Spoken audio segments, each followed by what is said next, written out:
Hello and welcome to the Fred Stoeker podcast. Our guest today, Brad Stine, Christian comedian, social commentator, good friend, and just a tremendous guy as well. We're glad to have you with us today, Brad. Thanks for hanging out with Fred and me. Well, I don't know if you know this, but this was a court order. I had something else I wanted to do, but unfortunately, I've got some community service I have to complete. So this was one of those. So yeah, I'm not happy, but I'm going to bear it. I'm going to grin. I'm going to try to get through it, and hopefully, people will get some out of this. But again, I'm going to get out of here as quickly as I possibly can. Again, I'm a Christian. I got to be honest at all times. It's just the way it is. Yeah. All right, we're going to open with a question for both you guys. Now, Brad, you're walking through an airport. Fred, you're walking through an airport. Someone recognizes you from what you do. Brad, they know exactly who you are, God's comic. Fred, they know exactly who you are, someone who's traveled the world talking about sex. Brad, what's the first question they ask you? And then Fred, after he's done, what's the first question they ask you? First question that they ask me. I've had it happen periodically. Um, Usually the first question they ask me is, "Are you Brad Stine?" So they actually want to confirm that I am who they think I am, especially because I work all over the nation, and a lot of times I'm in small parts of the states, and so maybe a smaller regional airport trying to get to a hub airport. So I guess they don't expect me to kind of suddenly be in South Dakota or whatever. So usually it's "Are you Brad Stine?" And I, of course, immediately deny it, and then I run. I run as quickly as I possibly can. Oh, but not before telling them about your next date you're appearing at or your podcast date on Monday night. Now, Fred, same thing. Someone recognizes you. What's the first question they ask?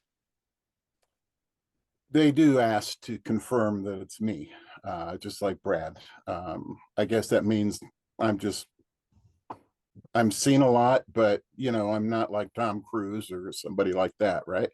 So, and the very next thing that generally happens is, and it just happened at the club here about a week ago, and I'm going to get teary, but a girl walked up to me and said, "Are you Fred Stoeker?" And I said, "Yes, I am."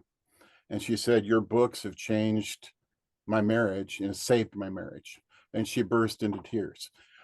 So it's I get into some pretty strange moments, but it was so wonderful. I gave her a hug and asked her a little bit about her life, and but yeah, I mean, I'm kind of a different sort. I mean, if I saw Brad Stine in the airport, I'd wet my pants. I wouldn't be able to.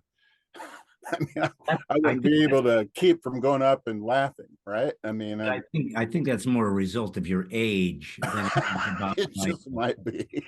yeah, it's just those. That's why you have your depends, and Yeah, that's exactly right. but so you can wet all you want because nobody Yeah, will know. Yeah. yeah. All right, same scenario for both you guys. Chiefs kicker Harrison Butker he is Catholic, goes to a Catholic college, says basic Catholic things, and gets criticized. Brad, you're invited to speak at a college graduation that's a Christian college. You say basic Christian things, you make them laugh, and you get criticized. What's your topic? What do you talk to the college graduates of America about today? Probably truth, speaking truth at all times, standing on truth, being a truth teller. Christians are the last truth tellers on earth. To abandon postmodern thought, to abandon the wokeism that has destroyed this nation and the West, and is on a deep, quick gallop to the edge. And if it isn't stopped, there will be no West. And once it's gone, there will be no freedom. So the stupidity of kids is something that would bother me, but it's we all were there.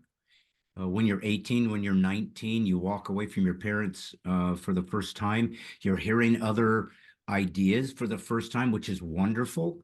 You need that large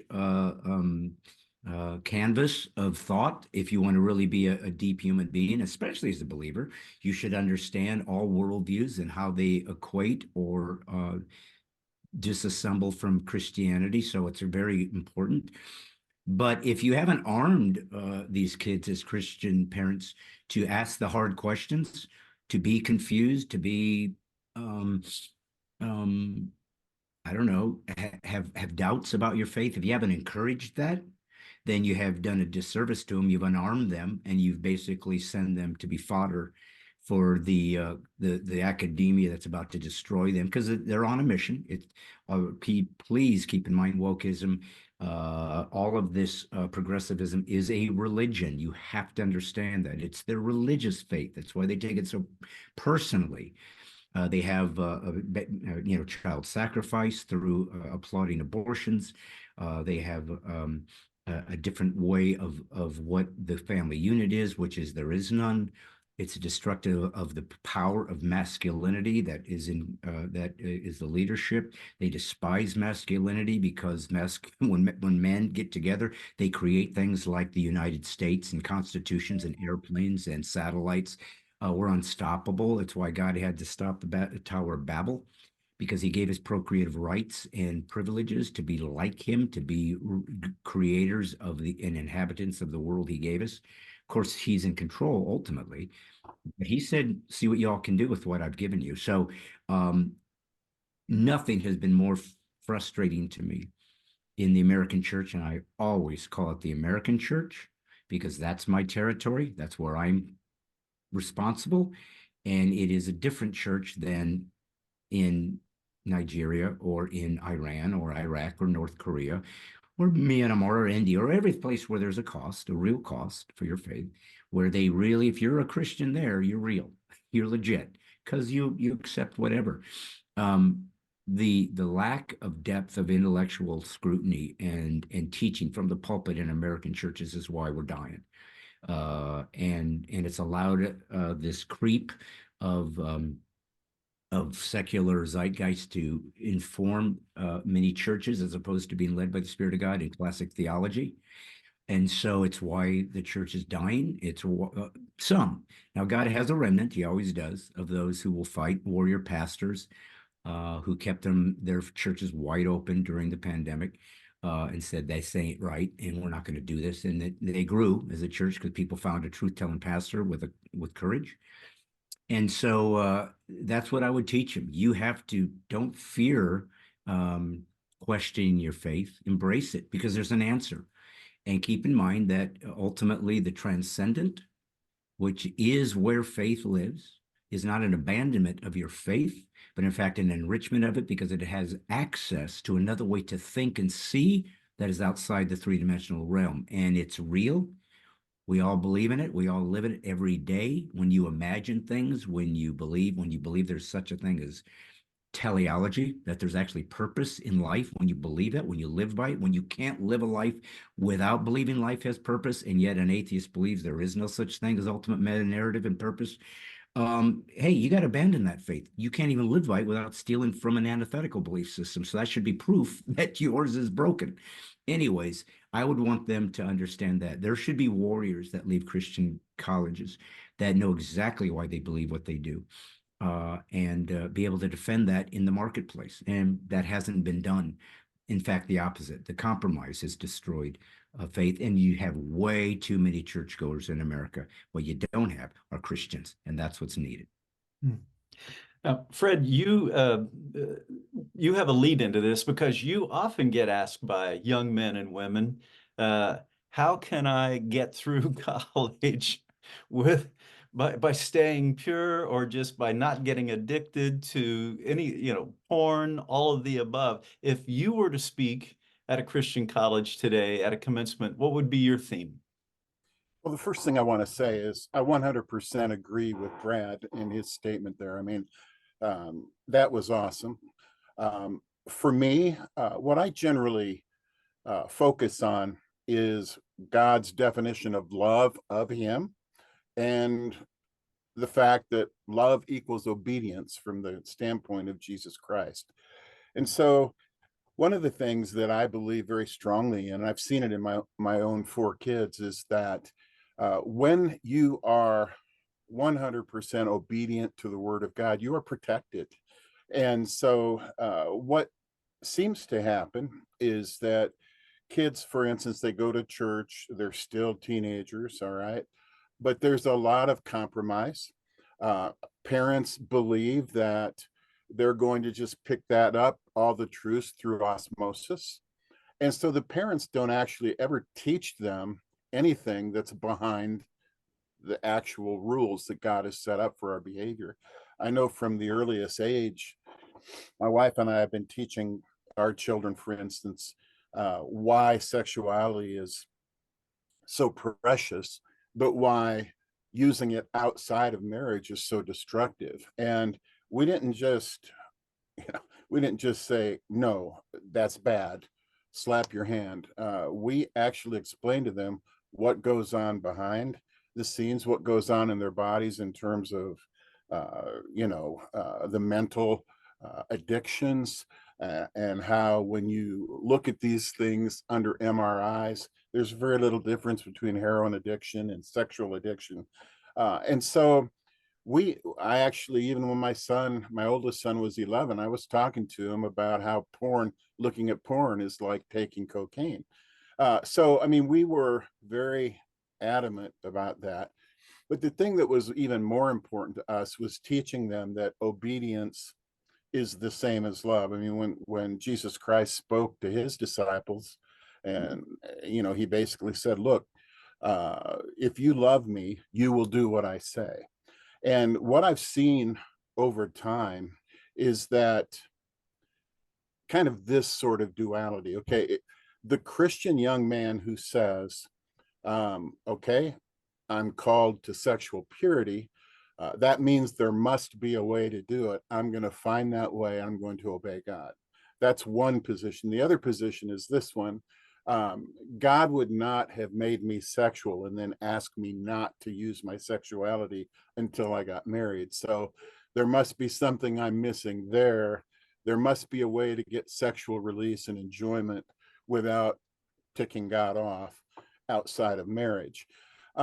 What I've found is that the guys who just simply say, "Hey, this is what God says, I'm going to find the way to obey it," they're the ones that actually have victory long term. And the ones that don't, that say, "Well, there must be some short term way out of this," they're the ones that take the shortcuts and they fail. And so, what we've seen is with our children is that if we teach them early what the truths are behind, for instance, sexual purity, and then we teach them how much God cherishes their obedience, what we found is that before they went to college, they had already sort of taken the faith on themselves. They understood what love means from in God's cosmology, and they were able to go off to college, all four of them, and come out still sexually pure on the other side.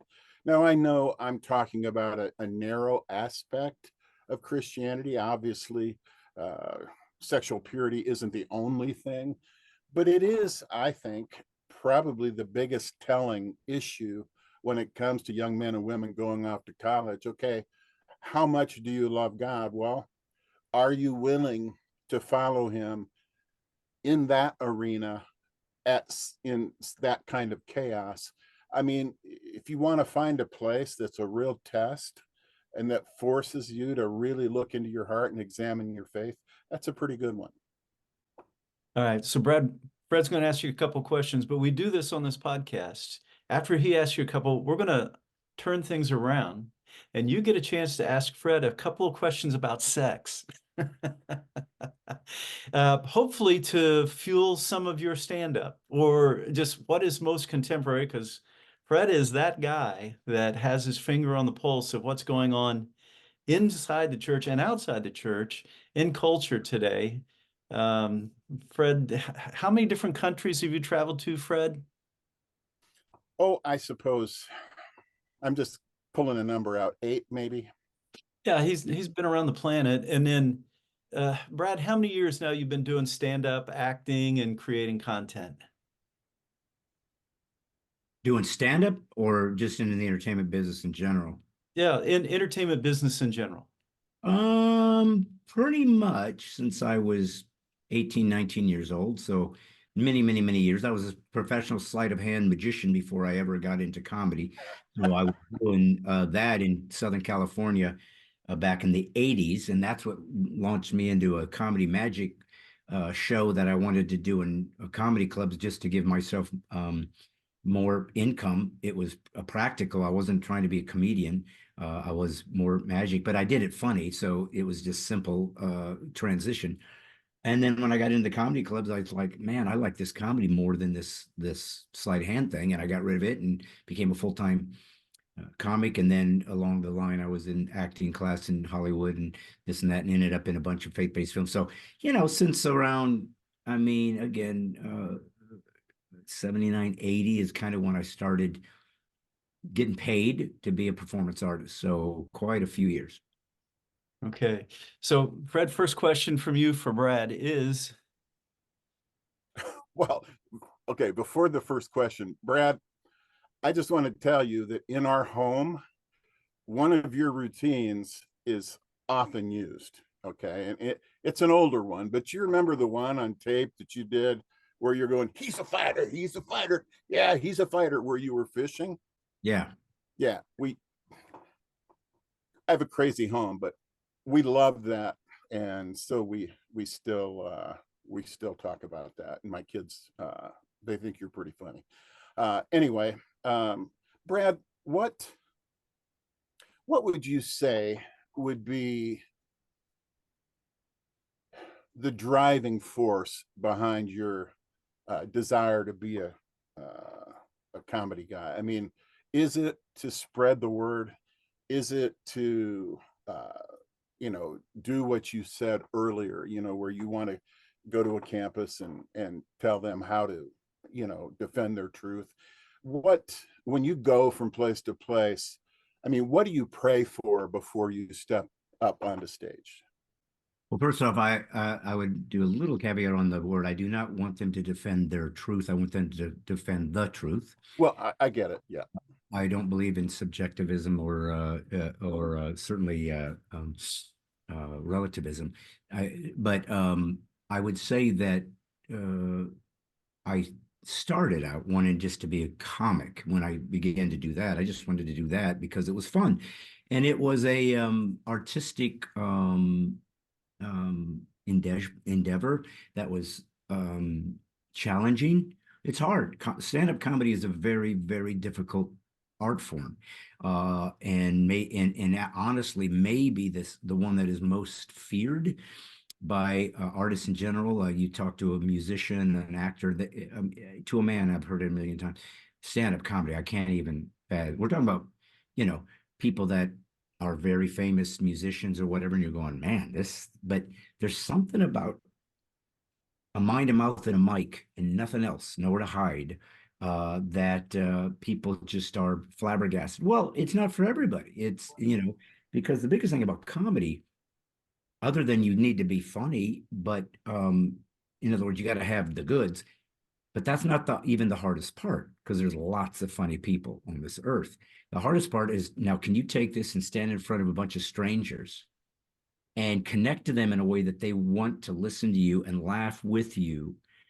And by the way, for a long time, they're going to hate you because you're not going to be good at this, and they're going to boo you and heckle you, and you have to come back and endure that over and over again if you want to be a stand-up comic. And most people go, I ain't doing that. And it's like, then this ain't going to be for you, because Well, this is that's fascinating to me because I was a quarterback on my high school football team, and one of my biggest problems as a quarterback was not being affected by what people were seeing me do. Okay. So if I'm making a mistake, the booze or just the pressure of being the leader. Okay. And I know for me, one of the things that weakened me in that area was the fact that my dad would not just come to games, he would come to practices and yell at every mistake I made. It really, it put me in a position where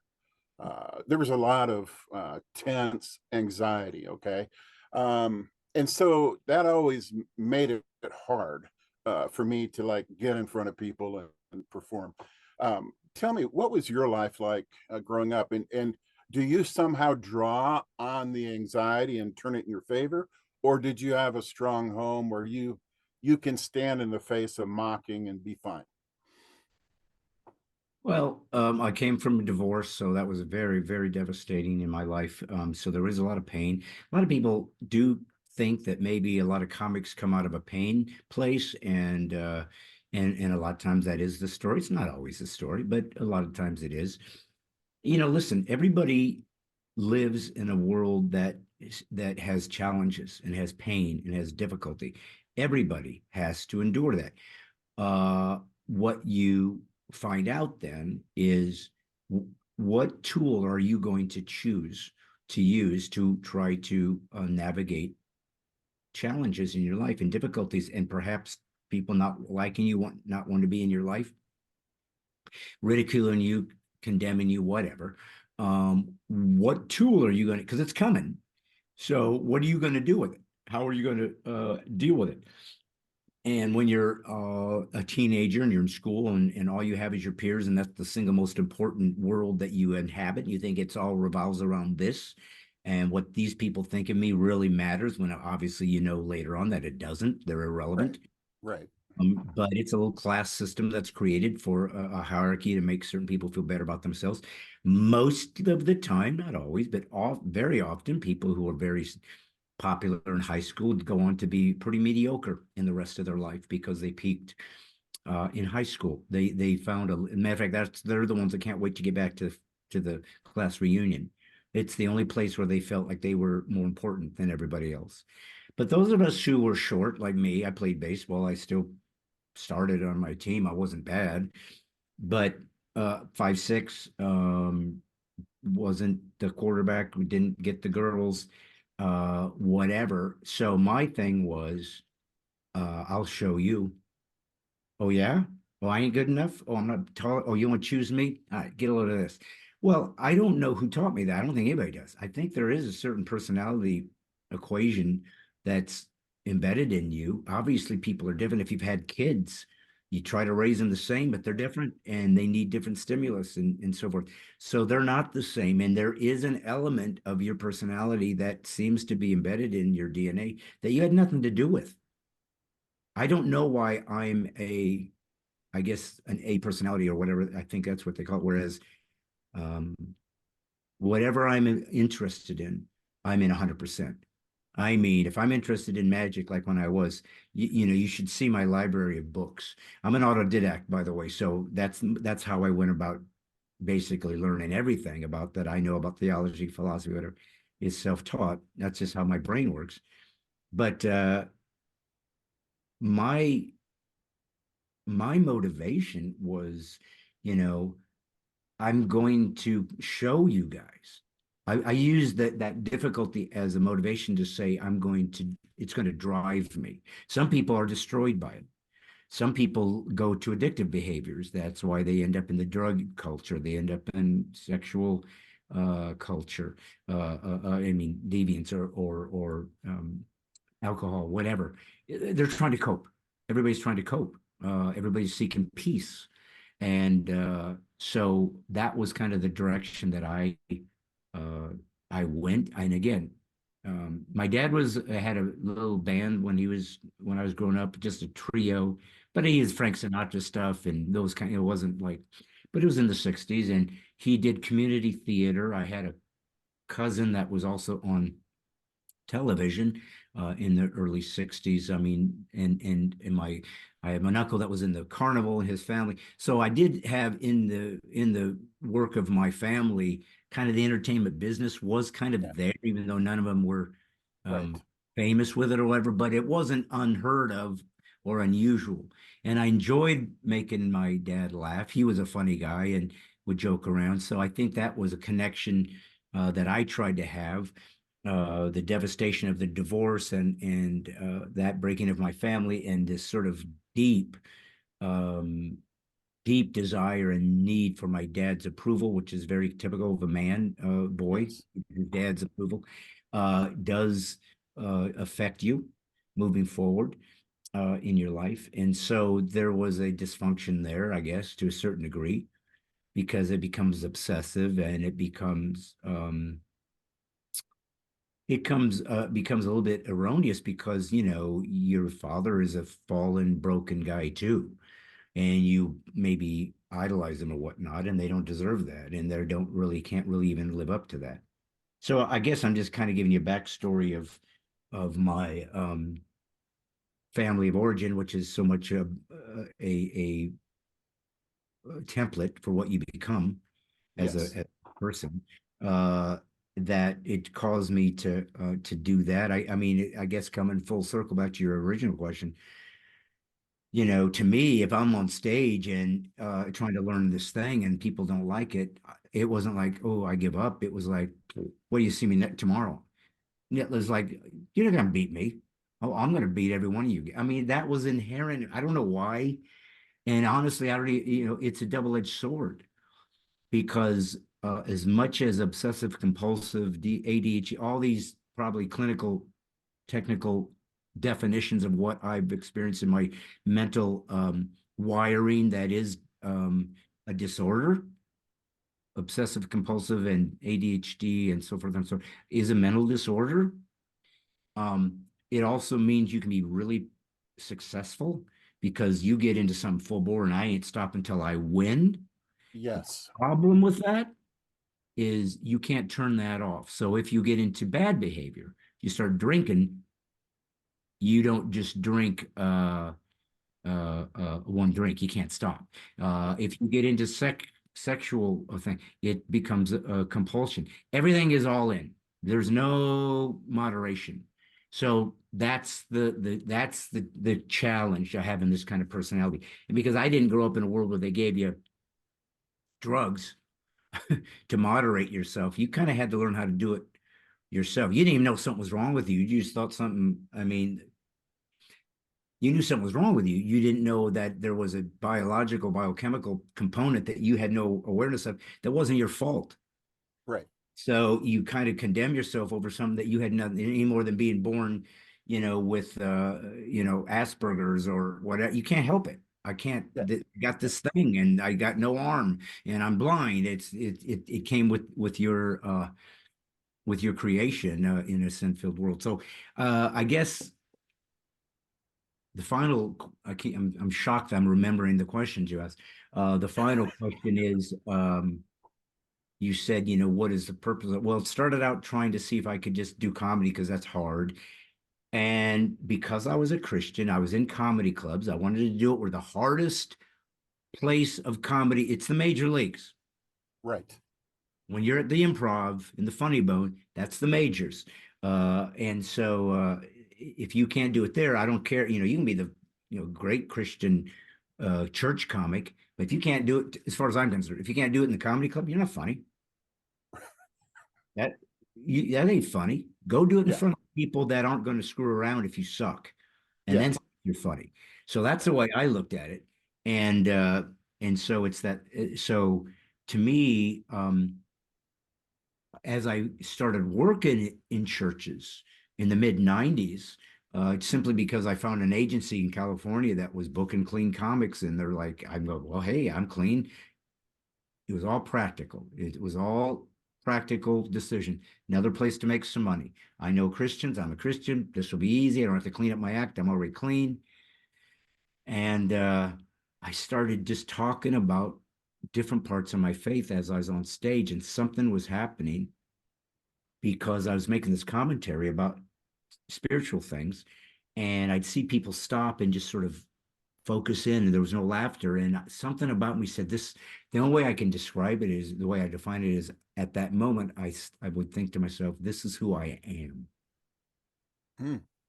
And I'm like, what does that mean? Well, it's called the ministry. When you're called to ministry, which by the way, everybody is, if you're, once you become a Christ follower, there is a particular calling. There's a Nineveh for everybody that you're supposed to head to. And I, uh, I ran from it. I did not want to be in ministry. I did not want to do that. I'm happy to do comedy, happy to work for Christians, happy to throw God a bone every now and again. I know how to do it. I'm a rhetorician. I'm really, really good at words. I know how to play churchianity. I know how to speak Christianese. I know how to play the game, and they'll pay me. I'm in. What I didn't know was God said, you don't understand. In the future, things are going to change in America, and I need you to renew the minds of my people as to how I'm going to deliver my message, because they need to know that I come in lots of unusual flavors, and they're going to have to get used to that. Well, obviously, I couldn't have begun to understand what he meant by what was going to happen in this nation, in the absolute lunacy that Yeah, has, isn't that true? yeah, You know, I incomprehensible. wanted to ask you about that then too, because that part of your nature that I'm going to show you, I'm going to be the best, that actually sets you up to be a great minister, because you're also going to want to be the best in terms of Bible knowledge and the truth and how to defend that truth. So, did you find that that automatically just sort of happened as God moved you deeper into the defense of his name?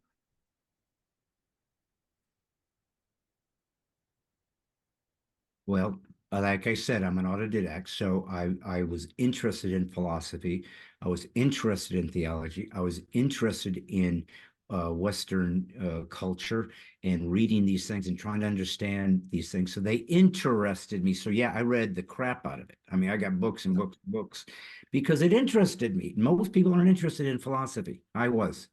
Yeah. Most people aren't interested in apologetics. I was. It just interested me because I was interested in truth and I was interested in how people think. Well, that's what a comic. You look at the world and say, why do people do this? And then you comment on it. So Yes. it makes sense. But you asked me like, how do I pray, before a show? And I Yeah. used to pray for favor. God, just give me great favor that they'll have fun and they'll enjoy what I'm doing and whatever. And when I came to understand that I had a prophetic voice for the church in America, Yes. which I didn't, it was so difficult to even wrap my mind around that because it feels so foreign. Nobody wants to say, oh, you're a prophet. Like, no, I'm what? It just, No. it's no, Isaiah is or Josh, but not, Right. I'm not. But the Bible says some people are called to do that thing. They're called to be a prophet. So what I realized is there's a one of the problems in Christianity in America is this sort of false humility that decides for God what you're allowed to be. Mm.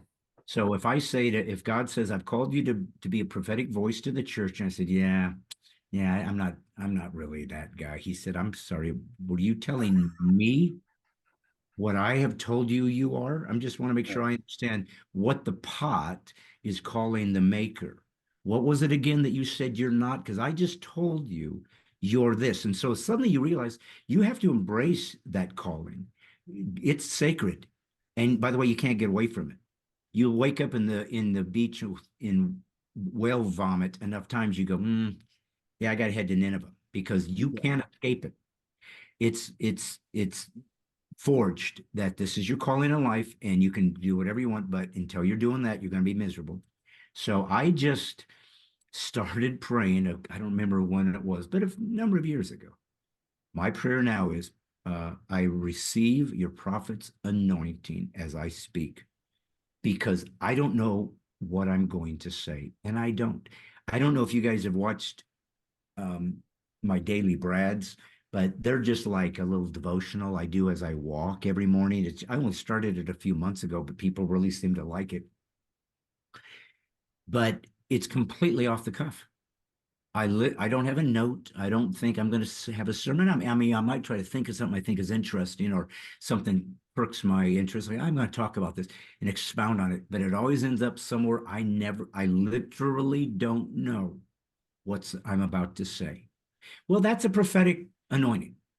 Yes, I would You're agree. just, yeah, you're given the ability to speak these things that God will work through. And the biggest thing is the one we're all different. We're all different people, right? But we're all seeking the same truth and the same conclusion of getting people to the end, loving God with all your heart, mind, soul, and strength, and love your neighbors yourself. So we all have different flavors and we all have different ways of communicating, but we're all there to to try to move people to the same space. And the one thing that everybody of any deep usage of God in the Bible had in common, because a lot of them didn't have things in common, but they did have one thing in common. Every one of them were convinced they were the wrong man for the job. And when you realize I don't have any idea, I can't be, there's no way it's me. No, and God said, perfect, perfect. Get out of the way yourself. I'll jump in. I'll take it from here.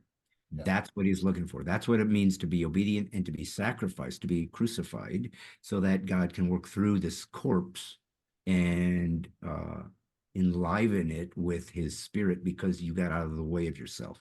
So that's what I do. I get on stage. I do try to use comedy as social commentary from a Judeo-Christian perspective. My comedy, I guess you said you've watched it. So if you've watched, and you obviously are sensitive to God's word, everything I've tried to do, especially if it got a little bit edgier, not that there's anything I really do that's edgy compared to the mainstream comic, but in the faith-based community, I'm the edgiest guy there ever was. I would say, But yeah. I always would then try to sort of postscript it with an explanation of what am I really trying to get at here? What are we trying to learn from this thing? Because Christians in America are so myopic that they're trained to judge um, content instead of context, and context is the most important part. It's the most important part.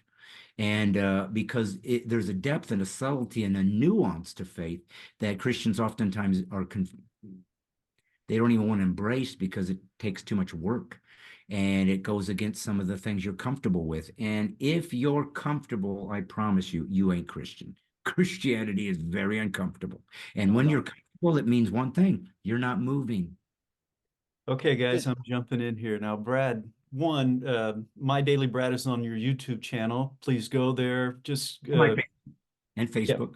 yeah, Mhm. and go there, subscribe, follow Brad. And the Yep. same thing, likely if you're watching this, it's on Fred's Facebook channel.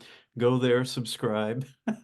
Now, Brad, you just said the edge. I'm going to push you to the edge and maybe over. It's time for you to talk sex or ask sex questions to Fred about basic sexuality, sexual addiction recovery, porn, and masturbation.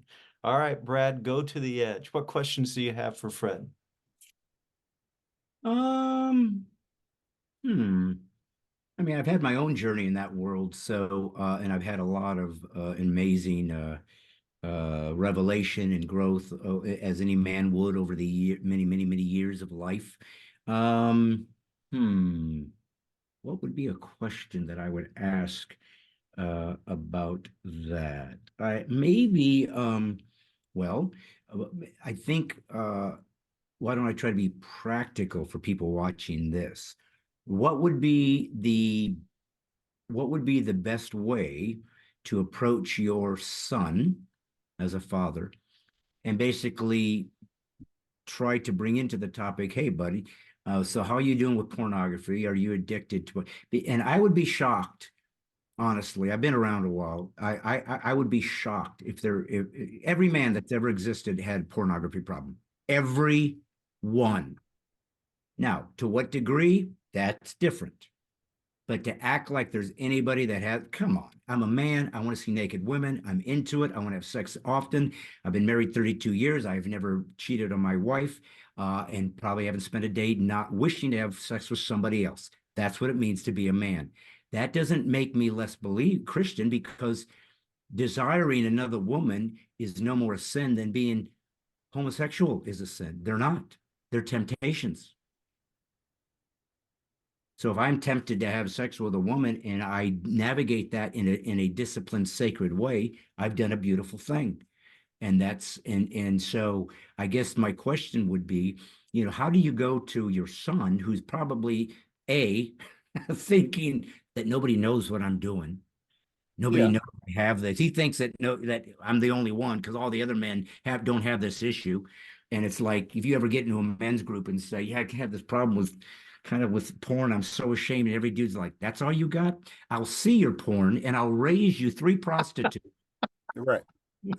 So it's such a But the single greatest thing you do when it comes to that addiction is to admit it to other men, and suddenly you realize we're all in the same boat. It frees you forever. But that's the question. So how would you safely and approach that with your son to say, "Hey, I want to talk to you about this thing," not so he feels shameful or like, "Ooh," but feels able to want to engage that and in a Yeah. productive way. Well, I have two sons, and one of the things I found that was the best thing to do is to, first of all, make sure you have an open um, process of just connecting with them on a regular basis. Here's the thing, Brad. Every son looks at their dad as Superman. Okay, and my dad, he was actually a national heavyweight wrestling champion, NCAA, and so when I say my dad can beat up your dad, he really could, right? I mean, he's a stud. And, for me, when I looked at him, I mean, there's a couple of things I saw. Okay. First of all, he's got a beard that can rip my face off if I rub it too hard. He's got real money in his pocket, right? He's huge. And he never seemed to have any trouble following rules from what I could tell. And so he seemed to be someone that was just bigger than life. All right. And that's one issue that's kind of a problem with making connection. The son, he thinks his dad is perfect, and so he doesn't want to share any weakness. Okay, so but then in the reverse, the dad, he still sees his son as a little toddler basically when he's 11. I mean, he's still thinking that he's in the mode of, okay, I need to set up rules and keep him following rules. Well, the dad doesn't, he doesn't always see the son properly either. He sees him as a little kid instead of this blooming man. And so those two things, I think, Brad, really create a problem in terms of communication on topics like this. So one of the first things I did with all four of my kids was when they hit about the age of 11 or 12, I went through a book with them called Preparing for Adolescence with James by James Dobson. Okay. And um, what we would do is we would just, we called it doing book, but we would take 3 or 4 pages each night. I had 2 copies of the book. They would read the 3 to 4 pages I would tell them to. I would read it. But when I was reading it, I would be underlining things that would remind them or remind me of stories from my past. And so here's what would happen during that process. We would read that and then we would go back to the beginning and just talk about those 3 to 4 pages. And one of the great things about it, Brad, is that I would be able to ask questions like, or I guess we would get to something like being made fun of. Dobson would talk about that, and I would go first, okay, because my son's weak. He doesn't want to share weaknesses, so I would always, as the older man, go first, and I would share the things that people made fun of for me back in those days, which I had really bowed legs, so there were a lot of mockeries about that. Just talk about those things. And then my son would realize I sort of know where he lives. Okay. And then I would ask this question, okay, son, do you ever get made fun of? And I expected no. I expected a no answer because he's handsome, he's perfect, he's smart. And he said, Dad, I get made fun of on the bus every single day of my life. And I was so angry. And I just wanted to go, would take my ball bat, go onto the bus the next day and teach everybody a lesson. I mean, that's sort of my response as a football player type of guy. And, so I was ranting and raving. And after a little bit, he said, Dad, it's okay. And I said, well, what do you mean it's okay? And he said, Dad, everybody has something they can be made fun of over. I've decided not to take part in that. And in that instant, I realized my son, he's a man, he's wiser than I am in this particular thing. And so that made a big change in our communication. And then, he found out again, my dad really does know where I live. And we began to have these great discussions where I'm sharing stories of my life and how I apply biblical truth and principles to it, or just how I got through. And then when we got into things like sexual things, um, boy, it became easy to talk about those things because I had already opened the door. And it reminds me of the scripture in Hebrews where it talks about, setting up a kind of a throne room where God set up the throne room where we can come to and talk to him. And that's basically what I did by doing book. I mean, I set up this place where they could come and talk about anything on their hearts. I remember when my brother-in-law and my sister-in-law were getting divorced. I mean, my younger son was so traumatized by that. And he wasn't at the age yet where we were doing book, but he said, "Hey, Dad, can we go to Grandma's room and talk?" And I'm just like, "Well, do you have grass under your arms?" Yeah, because that was always the thing. Once you have grass under your arms, you qualify to go through books. And he said, "No, no, but I got to talk." And I could just tell he was tense. And when we got into the room, I mean, he burst out crying and he said, "What's going to happen to Nick? That's his cousin. What's going to happen to them?" And so, I mean, he knew that there was a place he could come to. He hadn't been kind of brought into that place yet, but he kind of reached into the future. Uh, Having said those stories, Brad, I mean, the main thing I have found is that in order to create communication where you can talk about the hardest things, you have to go first. You have to set up a place where you go first, share your own mistakes. Okay, so they can go, okay, Dad gets it. I'm going to risk sharing this. And then you're able to talk about these things. Now, Brad, how does a guy in this culture raise up 4 kids that all get through college without doing, what most people do, having sex, um, drooling over every girl that walks by? I mean, you better have had an opportunity to talk to a man who understands all that and that can pass on the defenses that I learned along the way. And then you can use those defenses and you can escape too. So I want, this all comes back to Deuteronomy 6, when we wake up in the morning, when we go through our day, when we go to bed at night, we need to be sharing with our kids how to apply scripture in the day-to-day areas of life. And that's what I thought doing book really was, because, obviously I'm not a carpenter who teaches my son carpentry, like, Jesus's dad and him. And back in those days, everybody tended to learn the same trades as their parents. We don't have that now, but we do have the ability to create a place to go through books, which enables the parent to share the stories of their lives and gives them the opportunity to teach truth. Do you get it? Your question was a practical one, and that's, I've actually written a book called Preparing Your Son for Every Man's Battle. It's actually preparing your son and daughters for every battle sexually. And I teach the process, I teach how it works. Nice. Well, fellas, I think we could burn another hour pretty easily. Oh gosh, I could talk to Brad all day. Yeah. We want to make sure and be kind to our guests. Brad, tell us where you're headed next, and if people want to follow you, where's the best place to where you find out your dates and locations? Yeah. Well, bradstine.com will allow you to know who I am, where I'm going. If you want to join in part of my ministry, the Mighty 10,000, you can subscribe at bradstine.com, or the Militia of the Mind. And it also, let's see, as of today's taping, and I'm not sure what the date is, it's May 22. May 22. This weekend, Saturday, Sunday, I'll be in Tampa, Florida at Side Splitters Comedy Club. If this airs after that, just go to bradstine.com, go to my tour page, and you'll see where I'm working. I think following week, I'm going to be in Florida. Next week after that, I'm going to be in Texas. So, anyways, I'm all over the place.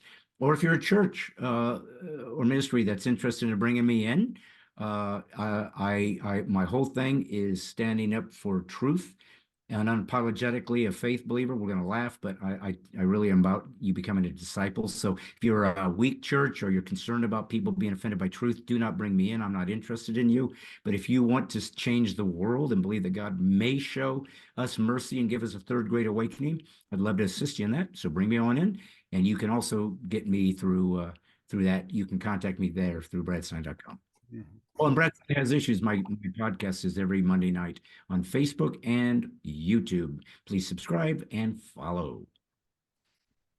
Brother, he brings up the third great awakening right at the end. I mean, I'd love to talk about that. let's do this again. I know that's unlikely, but I'd love to. Well, Sure. thank you, Brad. We appreciate you hanging out with us. Brad, our conversation, it's been a while since we talked, but our conversations never cease to surprise. Thanks for taking time today. We really appreciate it. My pleasure. I'm glad what you guys are up to. It's a very important ministry, clearly, for men. So once they can get free from that stuff, it certainly can help them have a relationship they need to move forward in Right. this amazing age that nobody saw coming. Well, he's Brad Stine and he's Fred Stoeker. Thanks for hanging with us on the Fred Stoeker podcast. Thanks, guys. Thanks, Brad.